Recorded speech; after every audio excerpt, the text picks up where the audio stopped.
আসসালামু আলাইকুম। এটেন বাংলা সংবাদে সবাইকে স্বাগত জানাচ্ছি। আমি নাজমুল হাসান তন্ময়। শুরুতেই বিআরবি কেবল সংবাদ শিরোনাম। গ্লাসগো পৌঁছেছেন প্রধানমন্ত্রী। COP26 শীর্ষ সম্মেলনে ভাষণ দেবেন আজ।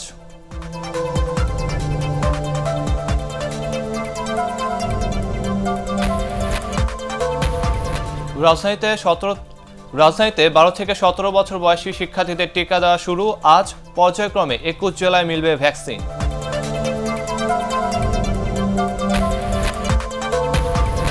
স্বাস্থ্য মন্ত্রণালয়ে ফাইল চুরির ঘটনায় 6 জনকে জিজ্ঞাসাবাদ করছে সিআইডি। তদন্ত কমিটি গঠন।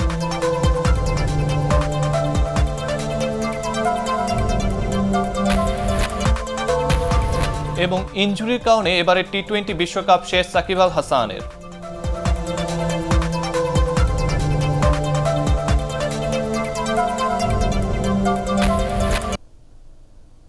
শুনছিলেন বিআরবি কেবল সংবাদ শিরোনাম। শুরুতে জাতিসংঘ জলবায়ু সম্মেলনের খবর।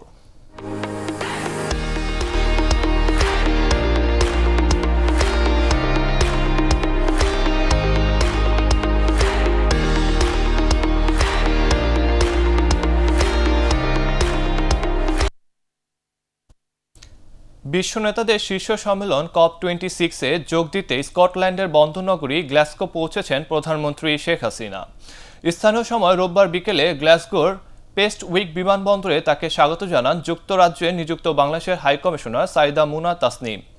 যুক্তরাজ্য ও ফ্রান্সে 2 সপ্তাহের সফরে প্রধানমন্ত্রীর সাথে রয়েছেন পররাষ্ট্রমন্ত্রী ডক্টর AK আব্দুল মোমেন, পরিবেশ, বন এবং জলবায়ু পরিবর্তন মন্ত্রী মোহাম্মদ শাহাবুদ্দিন, পররাষ্ট্র প্রতিমন্ত্রী শাহরিয়ার আলম এবং বিদ্যুৎ, জ্বালানি ও খনিজ সম্পদ প্রতিমন্ত্রী নজরুল হামিদ বিপু।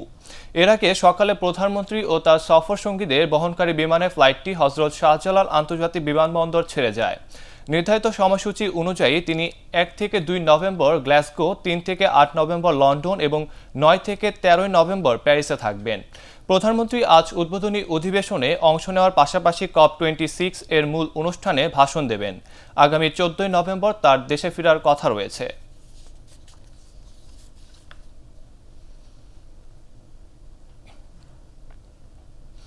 রাজধানীতে 12 থেকে 17 বছর বয়সী শিক্ষার্থীদের আজ থেকে টিকা দেওয়া হবে। মতিঝিল আইডিয়াল স্কুলে এই কর্মসূচি শুরু হবে বলে জানিয়েছেন শিক্ষামন্ত্রী ডক্টর দীপু মনি। পর্যায়ক্রমে দেশের 21টি জেলায় এই টিকা দেওয়া হবে। আদ্দিন সজীবের রিপোর্ট। মানিকগঞ্জে স্কুল শিক্ষার্থীদের পরীক্ষামূলক টিকা দেওয়ার পর এবার 12 বছরের বেশি বয়সীদের টিকাদান কর্মসূচি শুরু হতে যাচ্ছে সারা দেশে। সোমবার ঢাকার একটি কেন্দ্রে টিকা দেওয়ার মধ্যে দিয়ে এই কার্যক্রম শুরু হবে। এরই মধ্যে শিক্ষার্থীদের তালিকা স্কুল থেকে শিক্ষা মন্ত্রণালয়ের মাধ্যমে স্বাস্থ্য মন্ত্রণালয়ে দেয়া হয়। সেই তালিকা চূড়ান্তের পর তা পাঠানো হয় আইসিটি মন্ত্রণালয়ে। সেখানে তালিকাভুক্ত শিক্ষার্থীদের ডাটা সুরক্ষা অ্যাপে নিবন্ধন করার কাজও সম্পন্ন হয়েছে। নিবন্ধন যখন হয়ে যাচ্ছে তখন কিন্তু তারা স্লিপ পাচ্ছে, তো তারপরেই তারা আসতে পারবে এবং স্কুলের মাধ্যমেই আসবে। অভিভাবকরা হয়তো নিয়ে আসতে পারবেন, যারা 12+ আছেন সেই স্কুলের 12+ নিবন্ধিত সকলেই একটা নির্দিষ্ট কেন্দ্রে আসবেন। মন্ত্রী জানান, পর্যায়ক্রমে সারা দেশে কার্যক্রম চলবে। শুরুতে 21টি জেলায় শিক্ষার্থীদের টিকাদানের জন্য প্রস্তুত করা হয়েছে। এই ছাত্রছাত্রীদের ফাইজারের টিকা দেওয়া হবে। আমাদের 8টি কেন্দ্র এখন পর্যন্ত নির্ধারণ করা হয়েছে, সেগুলোতে চলবে। আর দেশের 21টি জেলায় ইতোমধ্যেই এই ফাইজারের টিকা দেবার ব্যবস্থা স্বাস্থ্য অধিদপ্তর তারা করেছে। ক্রমান্বয়ে এটি সারা দেশেই দেবার একটা ব্যবস্থা আমরা যত দ্রুত পারি সেটি চেষ্টা করব। আর একই সঙ্গে টিকা প্রাপ্তিও এর মধ্যে আছে, আমরা দিতে থাকবো। দেওয়া শেষ হলেই আরও টিকা আসবে। রাজধানীর মোহাম্মদপুরের একটি স্কুলে ভর্তির যোগ্যতায় শিক্ষার্থীদের উচ্চতা ও ওজন নির্দিষ্ট করার বিষয়টি খতিয়ে দেখা হবে বলেও জানান মন্ত্রী। কোনো শিক্ষা প্রতিষ্ঠান শিক্ষার্থীর এই ভর্তি হবার অধিকার যদি শুধু তার স্বাস্থ্যগত কোনো কারণে কেড়ে নেয়, সেটিকে তো সমর্থন করা যায় না। আদ্দিন সজীব, এটিএন বাংলা, ঢাকা। স্বাস্থ্য মন্ত্রণালয়ের ফাইল চুরির ঘটনায় 6 জনকে জিজ্ঞাসাবাদ করছে সিআইডি। এই ঘটনা তদন্তে একজন অতিরিক্ত সচিবের নেতৃত্বে 4 সদস্যের কমিটি গঠন করা হয়েছে। কমিটি 5 কর্মদিবসের মধ্যে তদন্ত প্রতিবেদন জমা দেবে বলে জানিয়েছে স্বাস্থ্য শিক্ষা সচিব আলী নূর। ফজলে রাব্বির রিপোর্ট। করোনা মহামারীর পুরো সময় জুড়ে নানা আলোচনায় থাকা স্বাস্থ্য মন্ত্রণালয় থেকে এবার গায়েব হয়ে গেছে গুরুত্বপূর্ণ নথি। বুধবার রাতে সচিবালয়ে মন্ত্রণালয়ের স্বাস্থ্য শিক্ষা বিভাগের ২৯ নম্বর কক্ষ থেকে ১৭টি গুরুত্বপূর্ণ ফাইল খোয়া যায়, যা জানাজানি হয় বৃহস্পতিবার। স্বাস্থ্য শিক্ষা সচিব জানান, বুধবার রাতে কক্ষের লকারে ফাইলগুলো তালাবন্দি করে রেখে যান কম্পিউটার অপারেটর জোসেফ। পরদিন ফাইলগুলো আর যথাস্থানে পাওয়া যায়নি। এ লকারের বিকল্প চাবি থাকে অন্য অপারেটর আয়েশার কাছে। বিষয়টি আইন শৃঙ্খলা রক্ষাকারী বাহিনীকে জানানোর পাশাপাশি ঘটনা তদন্তে ৪ সদস্য কমিটি গঠন করার কথা জানান স্বাস্থ্য শিক্ষা সচিব। তেমন গোপনীয় কিছু নাই, এগুলি ক্রয় সংক্রান্ত ফাইল। প্রত্যেকটা ফাইলের আমাদের তথ্য অন্যান্য বিভাগেও আছে, আমাদের কম্পিউটারও আছে, আমাদের ডিজি অফিসগুলোতে আছে। কাজে এটা নিয়ে তেমন সমস্যা না, কিন্তু মূল বিষয়টা হচ্ছে যে আমার ফাইল মিসিং হওয়াটা, এটি হচ্ছে আমার কাছে সবচেয়ে বড় বিষয়। বৃহস্পতিবার যখন লকারটা খুলে ফাইল খুঁজতে গিয়েছে, তখন জানতে পেরেছে যে ফাইল নেই। আমরা অলরেডি একটা তদন্ত কমিটিও গঠন করে দিয়েছি অতিরিক্ত সচিবের নেতৃত্বে। সেই কমিটিও তারা কাজ শুরু করেছে। আমরা আশা করছি যে খুব শীঘ্রই এ বিষয়ে একটা তথ্য আমরা জানতে পারবো যে কারা কীভাবে এই কাজটা করেছে, কেন করেছে। রোববার সিআইডির ক্রাইম সিন ইউনিট এই ঘটনা তদন্তে সচিবালয়ে যান। এদিন স্বাস্থ্য শিক্ষা বিভাগের সন্দেহভাজন বিভিন্ন কর্মকর্তা কর্মচারীর আঙুলের ছাপ নেন তারা। এছাড়াও ৬ জনকে জিজ্ঞাসাবাদ করার জন্য নিয়ে যায় সিআইডি। বিভিন্ন আলামত সংগ্রহ করেন তারা। এখানে কোনো মামলা হয়নি, একটা ঘটনা ঘটেছে, জিডিও হয়েছে। আমাদেরকে বলা হয়েছে, আমরা যেহেতু সিআইডি একটা ছায়া তদন্ত করি, আমাদের ক্রাইম সিনও আছে, তো আমরা ছায়া তদন্তের অংশ হিসাবে একটু জিজ্ঞাসাবাদ করতে আসছি। জিজ্ঞাসাবাদ করব, তদন্ত যেটা আর কি তদন্তের একটা অংশ করব। পরবর্তীতে হয়তো আমরা আপনাদের আরো 12 ডিটেলস বলতে পারবো। সিআইডির এই কর্মকর্তা আরও জানান, এদিন তারা বেশ কয়েকজনকে জিজ্ঞাসাবাদ করেছেন। এসব তথ্য যাচাই বাছাই করে পরবর্তী পদক্ষেপ নেওয়া হবে। ফজলে রাব্বি, এটিএন বাংলা, ঢাকা। করোনাভাইরাসে দেশে আরও 6 জনের মৃত্যু হয়েছে, তাদের মধ্যে 2 জন পুরুষ ও 4 জন নারী। এ নিয়ে মৃতের সংখ্যা বেড়ে দাঁড়ালো ২৭,৮৬৮ জনে। সবশেষ 24 ঘন্টায় 211 জনের করোনা শনাক্ত হয়েছে। শনাক্তের হার ১.22%। সবশেষ একদিনে সুস্থ হয়েছে 276 জন। স্বাস্থ্য অধিদপ্তরের সংবাদ বিজ্ঞপ্তিতে এসব তথ্য জানানো হয়। হাইকোর্টে নিঃশর্ত ক্ষমা চাইলেন চিত্রনায়িকা পরীমণিকে দ্বিতীয় ও তৃতীয় দফা রিমান্ড মঞ্জুর করা 2 বিচারক। তারা হচ্ছেন ঢাকা মেট্রোপলিটন ম্যাজিস্ট্রেট দেবব্রত বিশ্বাস ও আতিকুল ইসলাম। এ বিষয়ে আদেশের জন্য আগামী 25 নভেম্বর দিন ঠিক করেছে বিচারপতি মোস্তফা জামান ইসলাম ও বিচারপতি এএসএম আব্দুল মমিনের ভার্চুয়াল বেঞ্চ। হুমায়ুন চিশতির রিপোর্ট। মাদক আইনের মামলায় চিত্রনায়িকা পরীমণিকে প্রথমে 4 দিন, দ্বিতীয় দফায় 2 দিন, তৃতীয় দফায় 1 দিন সহ মোট 7 দিন রিমান্ড দেয় বিচারিক আদালত। রিমান্ডে নেয়ার বৈধতা চ্যালেঞ্জ করে হাইকোর্টে রিট করেন পরীমণির আইনজীবী। এ বিষয়ে শুনানি শেষে হাইকোর্ট দ্বিতীয় ও তৃতীয় দফা রিমান্ড মঞ্জুরের ব্যাপারে 2 বিচারকের কাছে লিখিত ব্যাখ্যা চান। ব্যাখ্যা সন্তোষজনক না হওয়ায় তাদের আবারও ব্যাখ্যা দিতে বলা হয়। রোববার দেয়া ব্যাখ্যায় উচ্চ আদালতের কাছে নিঃশর্ত ক্ষমা চাওয়ার পাশাপাশি ভবিষ্যতে রিমান্ড মঞ্জুরের ক্ষেত্রে সতর্ক থাকার অঙ্গীকার করেন 2 বিচারক। ব্যাখ্যায় তারা আনকন্ডিশনাল অ্যাপোলজি চেয়েছেন এবং তারা বলেছেন যে তাদের পর্যাপ্ত ট্রেনিং এবং তাদের কাজের ক্ষেত্রে অসাবধানতাবশত এই ভুলটা তারা করেছেন। এ বিষয়ে 25 নভেম্বর পরবর্তী শুনানি ও আদেশের জন্য দিন ঠিক করেন উচ্চ আদালত। পাশাপাশি মামলার তদন্ত কর্মকর্তাকে ব্যক্তিগত হাজিরা থেকে অব্যাহতি দেওয়া হয়। উভয় পক্ষকে শুনানি অন্তে মহামান্য আদালত আগামী 25/11/2021 তারিখে রায়ের জন্য দিন ধার্য রেখেছেন। গত 4 আগস্ট পরীমণির বনানীর বাসায় অভিযান চালায় র্যাব। পরে তাকে মাদকদ্রব্য নিয়ন্ত্রণ আইনের মামলায় গ্রেফতার দেখানো হয়। হুমায়ুন চিশতি, এটিএন বাংলা, ঢাকা। ডিভোর্স না দিয়ে অন্যের স্ত্রীকে বিয়ে করার অভিযোগে দায়ের করা মামলায় ক্রিকেটার নাসির হোসেন ও তার স্ত্রী এয়ারলাইন্স কোম্পানি সৌদিয়া ক্রেভিন ক্রু তামিমা সুলতানা তাম্মি সহ 3 জনকে জামিন দিয়েছে আদালত। রোববার ঢাকায় মেট্রোপলিটন ম্যাজিস্ট্রেট মোহাম্মদ জসিমের আদালতে তারা আত্মসমর্পণ করে জামিনের আবেদন করেন। শুনানি শেষে বিচারক তাদের জামিন মঞ্জুর করেন। এর আগে গত 30 সেপ্টেম্বর ক্রিকেটার নাসির হোসেন ও তার স্ত্রী তামিমা সুলতানা সহ 3 জনকে 31 অক্টোবর আদালতে হাজির হওয়ার নির্দেশ দিয়ে সমন জারি করা হয়। মামলায় অন্য আসামি হলেন তামিমার মা সুমি আক্তার। গত 24 ফেব্রুয়ারি তামিমার প্রথম স্বামী রাকিব হাসান বাদী হয়ে এ মামলা করেন। ইউনিয়ন পরিষদ নির্বাচনে সহিংসতা বন্ধে রাজনৈতিক দল ও প্রার্থীদের সহনশীল হওয়ার আহ্বান জানিয়েছেন নির্বাচন কমিশনার কবিতা খানম। নির্বাচনে শৃঙ্খলা ঠিক রাখতে নির্বাচন কমিশনাররা মাঠ পর্যায়ে সফর করছেন বলেও জানান তিনি। কবিতা খানম বলেন, আইন শৃঙ্খলার ব্যত্যয় হলে প্রয়োজনে সংশ্লিষ্ট নির্বাচন স্থগিত করে দেওয়া হচ্ছে। ইকরামুল হক সাইমের রিপোর্ট। দ্বিতীয় ও তৃতীয় ধাপের ইউনিয়ন পরিষদ নির্বাচনকে ঘিরে সহিংসতা ঘটছে দেশের বিভিন্ন জায়গায়। গত 15 দিনে নির্বাচনী সহিংসতায় প্রাণ গেছে অন্তত 12 জনের।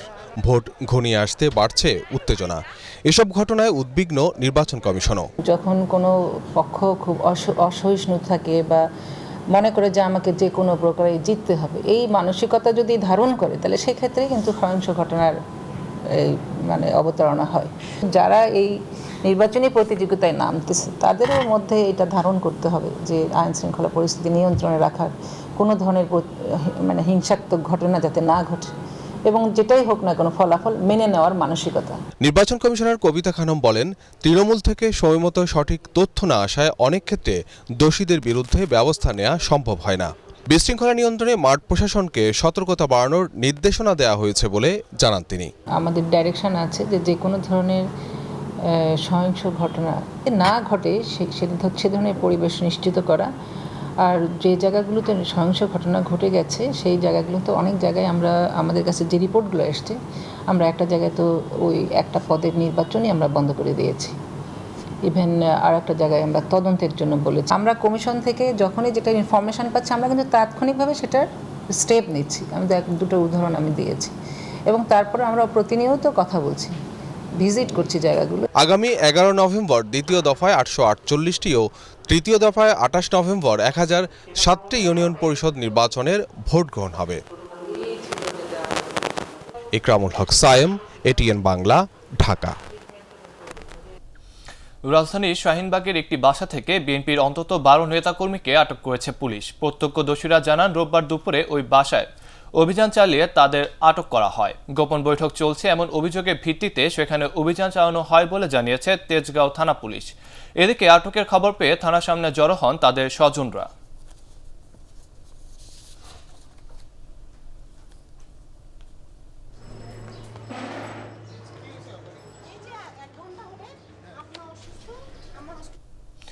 নির্বাচনকে সামনে রেখে রাজনীতির মাঠে বিরোধী দল শূন্য করতে সরকার নতুন করে মামলা, গ্রেফতার এবং নির্যাতন শুরু করেছে বলে অভিযোগ করেছেন বিএনপির মহাসচিব মির্জা ফখরুল ইসলাম আলমগীর। বিএনপি চেয়ারপারসনের গুলশান কার্যালয়ে সংবাদ সম্মেলনে তিনি এ অভিযোগ করেন।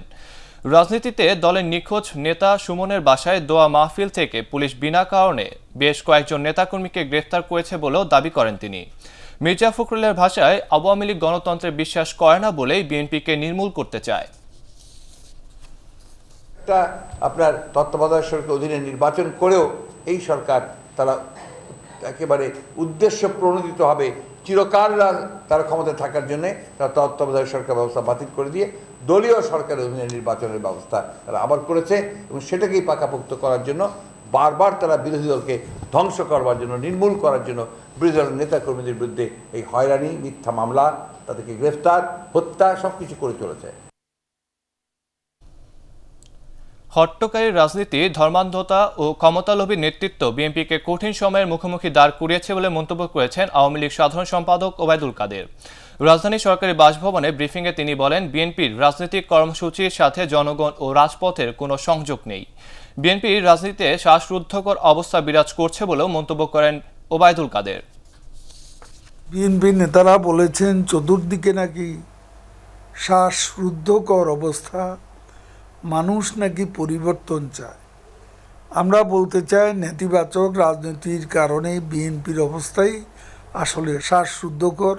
একদিকে নির্বাচন ও আন্দোলনের ব্যর্থতা, অপরদিকে কর্মী সমর্থকদের হতাশা, সব মিলিয়ে বিএনপির রাজনীতিতে শ্বাসরুদ্ধকর অবস্থা বিরাজ করছে। আগামী 1 ডিসেম্বর থেকে ঢাকা ও চট্টগ্রামে টেলিভিশন দেখতে সেট টপ বক্স লাগাতে হবে বলে জানিয়েছে তথ্য ও সম্প্রচার মন্ত্রী ডক্টর হাসান মাহমুদ। এই সময়ের মধ্যে কেবল নেটওয়ার্ক সিস্টেম ডিজিটাল হয়ে যাবে। আর আগামী 1 জানুয়ারির পর থেকে বিভাগীয় ও জেলা শহরে দর্শকদের টেলিভিশন দেখতে হলে সেট টপ বক্স লাগবে বলেও জানান তিনি। ফজলে রাব্বির আরেকটি রিপোর্ট। 3 ধাপে ডিজিটাল হচ্ছে দেশের কেবল টিভি নেটওয়ার্ক। পূর্ব নির্ধারিত সময় অনুযায়ী 30 নভেম্বরের মধ্যেই ঢাকা ও চট্টগ্রামের কেবল টিভি নেটওয়ার্ক ডিজিটাল হবে। ফলে 1 ডিসেম্বর থেকে এই দুই শহরের দর্শকরা সেট টপ বক্সের মাধ্যমে দেখবেন টেলিভিশন।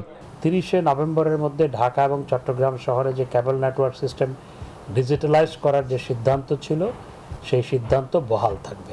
আগামী 31শে ডিসেম্বর 2021 তারিখের মধ্যে অন্যান্য মেট্রোপলিটন শহর, সকল বিভাগীয় শহর এবং কুমিল্লা, বগুড়া, দিনাজপুর, কুষ্টিয়া, রাঙ্গামাটি, কক্সবাজার জেলা শহরে কেবল নেটওয়ার্ক ডিজিটালাইজেশন আওতায় আনতে হবে, অর্থাৎ কেবল নেটওয়ার্কিং সিস্টেম এই সমস্ত শহরে ডিজিটালাইজ করতে হবে। গ্রাহকরা কিভাবে সেট টপ বক্স পাবেন এ বিষয়ে তথ্যমন্ত্রী জানান, অপারেটরদের কাছ থেকে নির্দিষ্ট দামে সেট টপ বক্স সংগ্রহ করতে পারবেন গ্রাহকরা। এক্ষেত্রে তারা পাবেন সহজ কিস্তি সুবিধা। গ্রাহক চাইলে নিজ দায়িত্বে মার্কেট থেকে এই বক্স সংগ্রহ করতে পারবেন বলেও জানান তিনি। প্রত্যেক গ্রাহককে ডিজিটাল সেট টপ বক্স বসাতে হবে। সেটি যদি ইতিমধ্যে না বসে তাহলে 30শে নভেম্বরের পর টেলিভিশন দেখার ক্ষেত্রে ব্যত্যয় হবে। কেবল অপারেটররা সেটি সরবরাহ করবে, সেটি 12 কিংবা 30 কিস্তিতে তারা নেবেন। এটা গ্রাহকের সাথে ওনাদের বিষয়, কিভাবে নেবেন সেটা সরকার ঠিক করে দিবে না। গ্রাহক যদি নিজেই কিনে নিতে চায় অবশ্যই পারবে। এ সময় ক্লিন ফিট বাস্তবায়নের জন্য অপারেটরদের সাধুবাদ জানান ডক্টর হাসান মাহমুদ। তিনি বলেন, ডিজিটাল না হয় প্রতি মাসে অন্তত 135 কোটি টাকা রাজস্ব হারাচ্ছে সরকার। গত 20 বছরে যার পরিমাণ প্রায় 36,000 কোটি টাকা। অ্যাসোসিয়েশন অফ টেলিভিশন ওনার্স এডকন নবগঠিত নেতৃবৃন্দের সাথে বৈঠকের পর এসব সিদ্ধান্তের কথা জানান মন্ত্রী। এ সময় কোয়াবের প্রতিষ্ঠাতা সভাপতি এস.এম. আনোয়ার পারভেজও উপস্থিত ছিলেন। ফজলে রাব্বি, এটিএন বাংলা, ঢাকা। এবার টি-20 বিশ্বকাপ ক্রিকেটের খবর।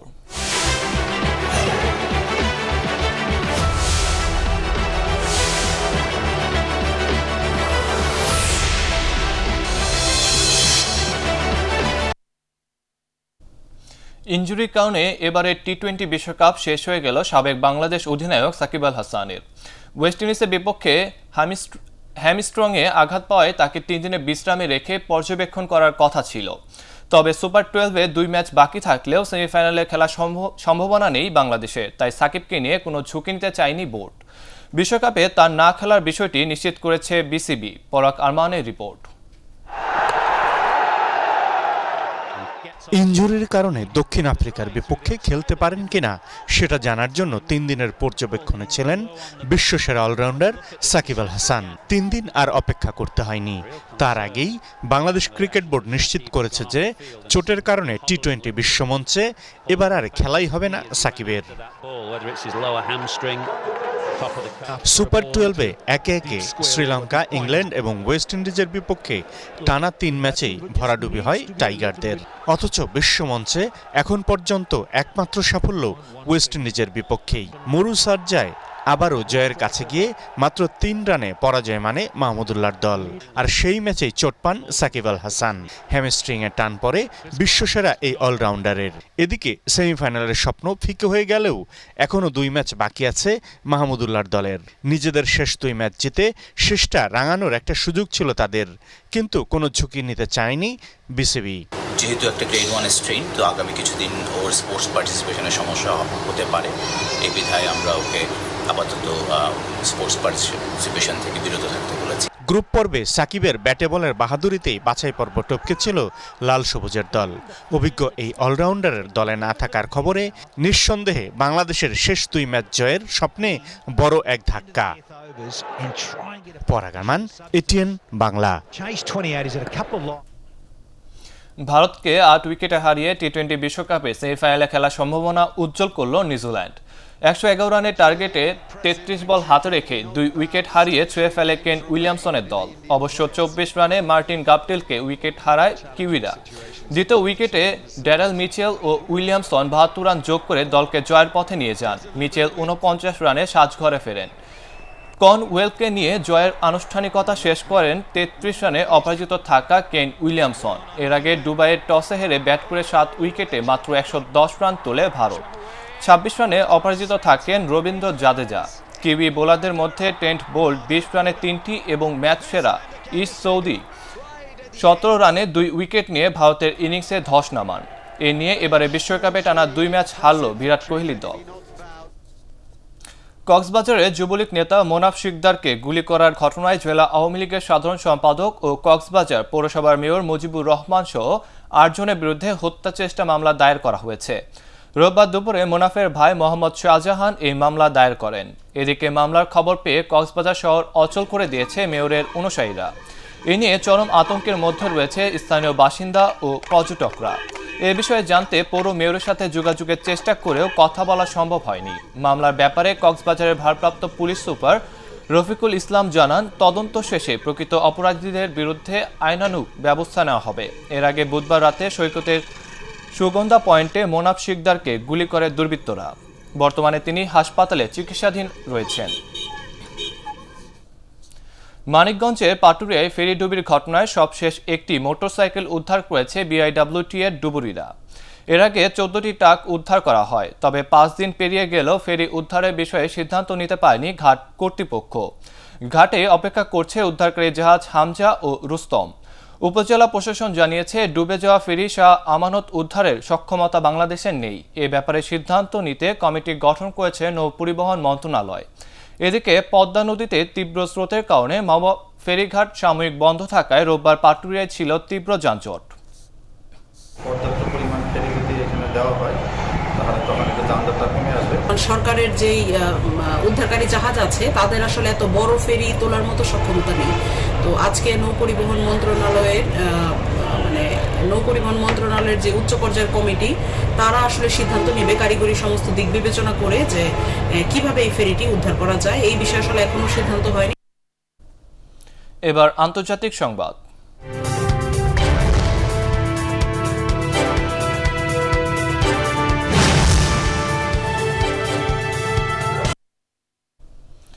জাপানের রাজধানী টোকিওতে ধারালো অস্ত্রধারী হামলায় অন্তত 10 জন আহত হয়েছে। তাদের মধ্যে একজনের অবস্থা আশঙ্কাজনক।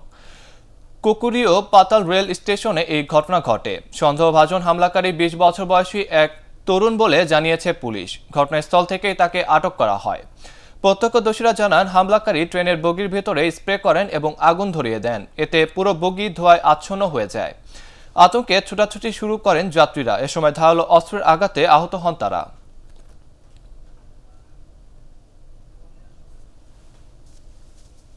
এবার পার্টেক্স খেলার খবর।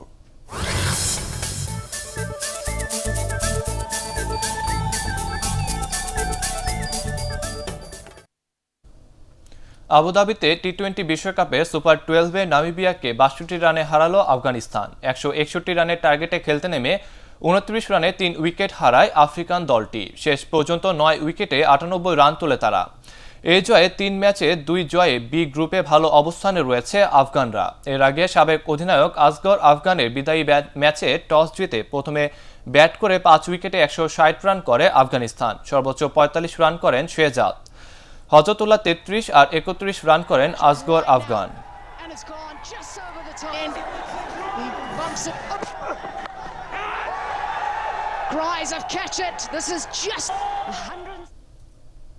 শেষ করার আগে বিআরবি কেবল সংবাদ শিরোনাম আরেকবার।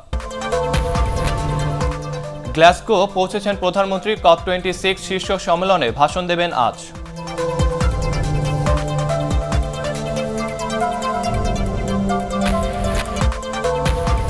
রাজধানীতে 12 থেকে 17 বছর বয়সী শিক্ষার্থীদের টিকা দেওয়া শুরু আজ। পর্যায়ক্রমে 21 জেলায় মিলবে ভ্যাকসিন।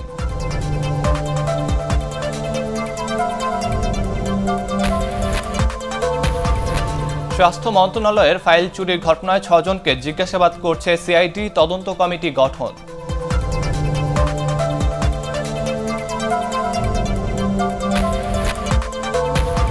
এবং ইনজুরির কারণে এবারে টি-20 বিশ্বকাপ শেষ সাকিব আল হাসানের।